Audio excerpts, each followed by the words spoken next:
The drug gang is back. It's time to pay for your sins. John Kennedy, the young Belfast man with a mysterious past and a lethal lifestyle, is on his way out of a life of crime in Sydney when he is hunted down by Manchester drug gang, the Brotherhood. This leads to a spiral of vengeance and violence that stretches right around the globe. Hello, everyone, and welcome once again to the Heir's Lair. I am your host, Jonathan Taylor. For today's review, I thought I would return to a previously explored realm of ultraviolence with a look at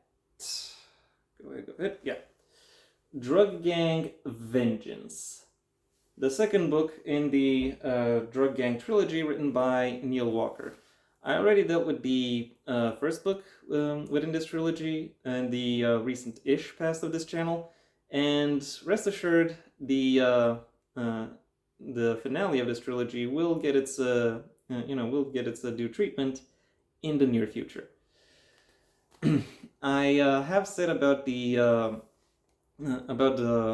first book within this trilogy that it is the best argument for full-scale drug decriminalization that I've ever read or come across, and without going too deeply into spoilers, I can pretty safely say that the same thing about its sequel, and for the exact same reasons as well.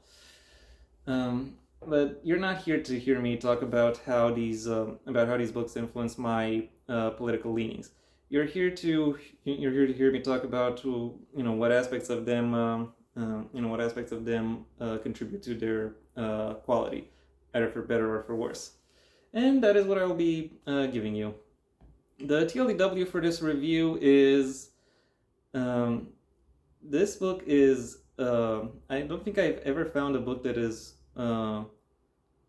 more suited, more befitting of the label of action thriller as this book has been. It has a lot of hard-hitting action, and knows how to balance that with and the author knows how to balance that these moments with these moments of fast and thrilling action with lots of more tense moments that are quite expertly elevate the stakes of the narrative he is working on, and the ultimate mixture being a fast-paced, immersive, and a very engaging example of crime fiction.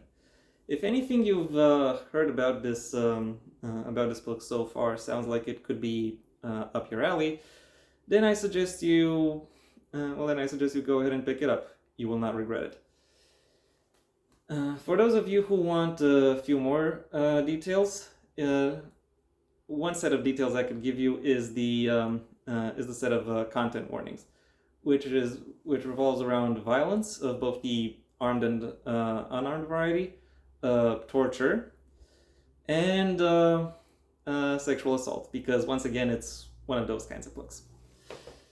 Anyway, now I'm really done with the general information. I will start delving into the specifics. The plot of this book picks up a few months after the ending of the plot of the previous one, with its protagonist, John Kennedy, having since settled on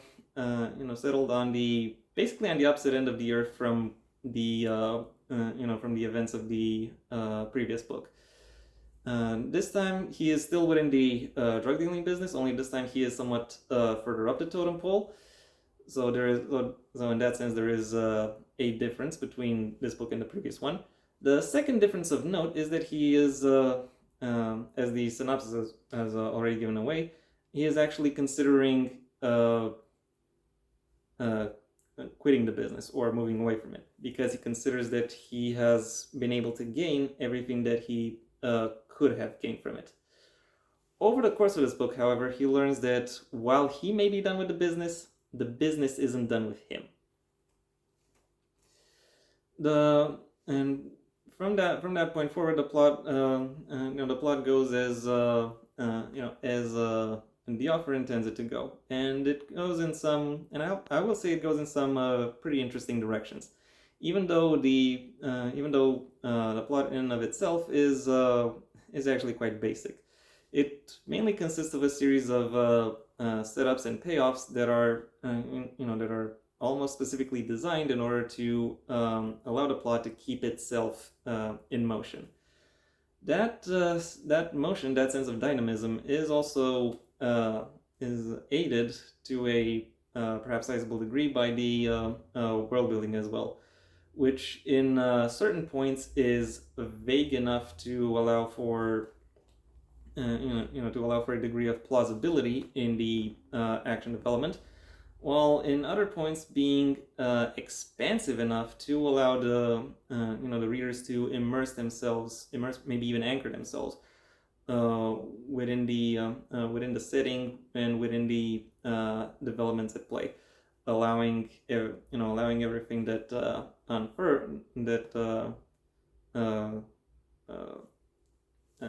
everything that results from the way the plot from the way the plot moves along to really settle upon themselves and really have the impact that it is supposed to have. That that feeling, that sensation of both flow and impact is very much aided by the pacing as well, because even though the plot itself is arguably quite basic, the way in which it is presented really really allows it to come to life, because it is very dynamic, very free flowing, but it does also include various various stops, various high points in the action, and all of them come at just the right point where they are at their most impactful, allowing therefore for the action to consistently move between high points, while also maintaining a meaningful degree of suspense. Speaking of the action itself, it is at least as good as it was in the first book, with with everything that goes on written in a sufficiently graphical manner as to as to impart upon the reader the meaning of each individual strike, each individual hit, but also described with enough with enough focus on the method through which violence is inflicted, in order to deepen the reader's immersion. There are, I will admit, some parts where the author kind of plays fast and loose with exactly how resilient these characters are supposed to be, because it really seems like because there are certain moments where in one scene they seem to be as good as out finished, and then in the next scene, oh, they're actually ready to go for at least as long as they've gone up until then. So yeah, it's not entirely consistent in that sense. There is, however, one point where I think the book is unabashedly an improvement over its predecessor, and that is characterization. How is that improved? Well, first of all, there are more characters who are given names, and that really helps. Give them definition, helps give them and helps pin down a specific set of attributes to various people. And the second thing it does is that it allows for their backstories and for their connections to become that much more apparent, which in turn makes their interactions that much more meaningful and add that much more narrative weight to the the various plot beats and various action moments throughout the entire book. Overall, while While there are certain disruptions within the narrative and informational flow of this of the story that the author handles perhaps a little sloppily, um, the the total package still represents a very exciting, fast-paced, and immersive an immersive journey and experience within a world of thrills and action. My final rating for Drug Gang Vengeance is a 4 out of 5. And that was my review. Thank you for your attention. If you enjoyed it, well then please like the video, maybe even share it wherever you think other people will also like the video. If you have anything you'd like to add, either to the book itself or to my review of it, that's what the comment section is for. And if you want to see when my next video gets released, well then please subscribe.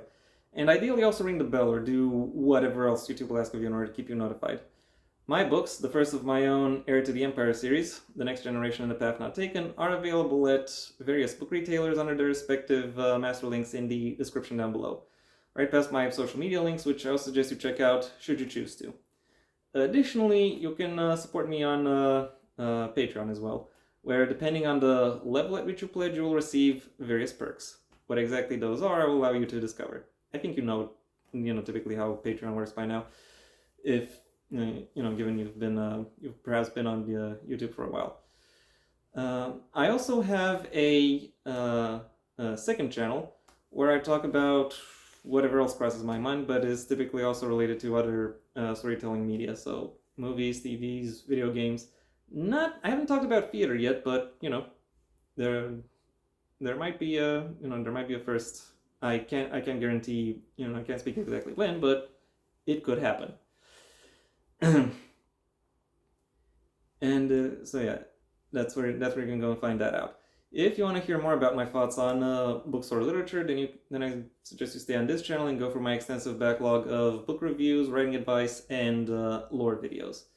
And if none of those options interest you, then I suggest you go ahead and do whatever you want with the rest of your day, because it is your day after all. Until next time, I am Jonathan Taylor, and this has been the Heir's Lair.